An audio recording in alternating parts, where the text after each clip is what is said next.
afternoon and welcome back to your channel Shiksha with Diksha. In our last video, we started with chapter number 1 of class 9th chemistry, that is matter in our surroundings. We talked about the 3 physical states of matter. Today, we are going to talk about the characteristics, the general characteristics of the particles of matter. Yesterday only I told you what are the particles. Particles क्या होते हैं, जो हमने diagrams बनाई थी उसमें जो छोटे छोटे स्मॉल सर्कल्स थे, they were depicting the particles they make up the matter. Today we are going to talk about the characteristics of those particles, the general characteristics. I have written these characteristics on the board. There are empty spaces between the particles. कल हमने बात की थी the interparticle spaces. The particles of matter are continuously moving, वो move करते रहते हैं. Kinetic energy of particles, and the last one, the particles of matter attract each other. So now let us start with the very first characteristic, that is there are empty spaces between the particles. हमने ये तो कह दिया कि particles के बीच में empty spaces रहती हैं, वो proof कैसे किया जाए? Let us understand this with the help of mixing of sugar in water or salt in water. जैसे ही आप sugar या salt को water में डालते हैं, उसको 2 मिनट या 1 मिनट स्टिर करने के बाद वो उसमें कम्प्लीटली डिजॉल्व हो जाता है, वो उसमें सॉल्युबल है, कम्प्लीटली मिक्स हो जाता है. After 2 minutes you can not see the sugar in it और the salt in it. Why? Because जो वाटर था उसके बीच में स्पेसेस थी. Let us understand it this way. For example this is the glass. आपने ये वाटर इसमें ले लिया है. अब ये वाटर लेने के बाद आपने इसमें सॉल्ट या शुगर को मिक्स किया है. नाउ ये जो वाटर के पार्टिकल्स हैं, water के particles कैसे हैं? Water is a liquid, so its particles will be like one here, like this. So they have spaces in between them. कल हमने बात की, ठीक है? For example, आपको नहीं पता water के अंदर spaces हैं, तो क्या होगा? जैसे ही आपने इसके अंदर salt या sugar डाला, वो salt या sugar डालने के बाद इन spaces के बीच में उसके molecules आ जाएंगे salt या sugar के. So the molecules or the particles of salt and sugar will be in between. वो इनके बीच में, water के particles के बीच में आ जाएंगे. So after 2 minutes जो water का level है वो rise नहीं होगा. Why? Because water के जो particles हैं उनके बीच में spaces थी. Salt and sugar के जो particles थे उन्होंने उन spaces को occupy कर लिया. So this proves that the particles have spaces in between them. Yes, solids में spaces सबसे कम है. Solids, liquids में spaces उससे ज़्यादा है. And then gases में spaces सबसे ज़्यादा है. So gases have the highest spaces in between them in comparison to the liquids and the solids. I am repeating. When you mix sugar and salt in water, after 2 minutes of continuously stirring, the level of water doesn't rise. Why? Because उन water particles के बीच में spaces थी जिनको salt या sugar के particles ने occupy कर लिया. So this proves that the particles have spaces in between them. Next we have the particles of matter are continuously moving. You people can understand it like आपके घर पे मंदिर है, मंदिर में कोई धूप या अगरबत्ती मम्मा ने जला दी है. आफ्टर 2 मिनट्स उसकी स्मेल जो है वो आप अपने रूम में भी फील कर सकते हैं. दिस मीन्स कि जो वहाँ पे पार्टिकल्स थे उन्होंने मूव किया और वो आपके रूम तक आ गए. और you can understand it like for example आप एक गिलास पानी का ले लें, उसमें एक इंक का ड्रॉप डालिए. एक गिलास पानी का ले लिया, उसमें एक इंक का ड्रॉप डालिए. आप इसको घर पे परफॉर्म कर सकते हैं. उसमें एक इंक का ड्रॉप डालिए.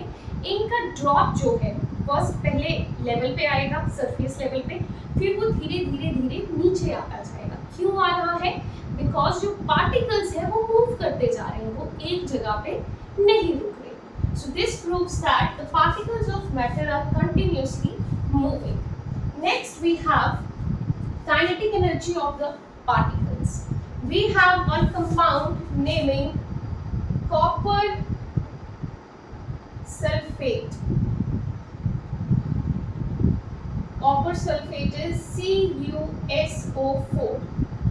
its crystals are blue in color. Copper sulfate crystals are blue in color. जब आप इनको पानी में डालेंगे, मिक्स करेंगे, पानी ब्लू कलर का हो जाएगा. For example I am taking 2 beakers. एक बीकर में मैंने ठंडा पानी रखा है, कोल्ड वाटर, और एक बीकर में मैंने हॉट वाटर रख दिया. उसका टेम्परेचर जो है पानी का वो बढ़ा दिया. यू विल सी जहाँ पे हॉट वाटर है वहाँ पे जो कॉपर सल्फेट के क्रिस्टल्स हैं वो जल्दी डिसॉल्व होंगे. क्यों? बिकॉज वहाँ टेम्परेचर राइज हुआ, पार्टिकल्स को हीट मिली. जैसे ही पार्टिकल्स को हीट मिली तो उनकी मूवमेंट फास्ट हो गई. पार्टिकल्स की मूवमेंट ठंडे पानी में भी थी, कोल्ड वाटर में भी थी, बट वहाँ पे वो मूवमेंट स्लो थी. जैसे ही उसको हीट मिली तो वैसे ही जो पार्टिकल्स की मूवमेंट है वो फास्ट हो गई. जब पार्टिकल्स की मूवमेंट फास्ट हो गई मीन्स उनकी जो एनर्जी है वो फास्ट हो गई. What is kinetic energy? In last video I also told you kinetic energy means energy which is due to the motion of the particles. Motion means for example मैं आगे पीछे चल रही हूँ, दिस इज माय मोशन. तो particles भी motion में रहते हैं, बट जैसे ही उनको हीट मिला, जैसे ही उनको टेम्परेचर मिला, तो वैसे ही उनका मूवमेंट फास्ट हो गया. इसको आप ऐसे समझ लीजिए. For example I am a particle. मेरी मम्मा जो है वो मुझसे बहुत प्यार से बात कर रहे हैं. जब वो मुझसे बहुत प्यार से बात कर रहे हैं, मुझे गुस्सा नहीं आ रहा है, मैं बहुत ठंडी हूँ, मतलब आई एम लाइक नॉर्मल. और जैसे मुझे पापा ने गुस्से से बात की, मुझे भी गुस्सा आ गया, उनकी हीट मेरे में आ गई. जब मेरे में हीट आ गई तो मैंने भी आगे से जवाब दे दिया, मैंने भी गुस्सा कर दिया, हाँ मैं नहीं करूँगी, मैं ये करूँगी. So I am like the particle. वहाँ से हीट मेरे अंदर ट्रांसफर हुई तो मेरा जो मोशन है वो बढ़ गया. So particles of matter possess kinetic energy. कल हमने बात की थी सॉलिड्स. जो पार्टिकल्स है वो एकदम क्लोजली पैक्ड रहते हैं, तो सॉलिड्स की kinetic energy is the least and gases की kinetic energy is the most. And the last one is particles of matter attract each other. हम इसको फॉर एग्जाम्पल इस तरह से समझते हैं, एक आयरन का पीस है और एक वुड का पीस है. आप हैमर से आयरन पीस को मारेंगे और वुड के पीस को मारेंगे. जो वुड का पीस है वो जल्दी ब्रेक हो जाएगा, और जो आयरन का पीस है वो जल्दी ब्रेक नहीं होगा. क्यों नहीं होगा? बिकॉज जो आयरन के पीस का जो पार्टिकल्स है वो एक दूसरे को बहुत स्ट्रांगली अट्रैक्ट कर रहे हैं. दैट इज वाई उसको टाइम लग रहा है ब्रेक होने में. एंड जो वुड का पीस है वो उसके जो पार्टिकल्स हैं वो एक दूसरे को स्ट्रांगली अट्रैक्ट नहीं कर रहे हैं. For example 2 best friends in A class and 2 normal students in A class.